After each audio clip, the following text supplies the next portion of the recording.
Hey TikTok, I got a question for you. Should Paul be considered a religious and political traitor to the Jewish people? So if the book of Acts is reliable, and I have my doubts, Paul was all too ready to drop his, hey, I'm a citizen, whenever he needed to. Is it because Paul knew being a Roman citizen gave you preferential legal and social status? In the first century CE, when Paul supposedly lived, Roman citizenship was rather rare, with no more than 10 to 20% of the entire empire actually having citizenship. For Jews, this would have actually been much lower rates, no more than 5 to 10% based on best estimates. So how did someone gain Roman citizenship? The first method was actually a no-brainer. It was either be born to or adopted by someone who had Roman citizenship.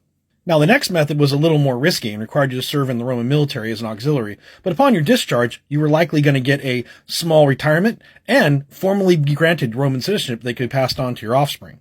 The third method is a little more dubious. It requires you to approach someone like a governor and basically either bribe them with a lot of money and or promise to do them favors such as engaging in propaganda for them or just acting as a general sycophant. Now, I don't know how Paul's grandfather or probably father gained their citizenship, but either way, it ain't good. And by his own account, Paul was persecuting many Christians, most of who were probably Jews. So was Paul a cultural traitor to the Jews?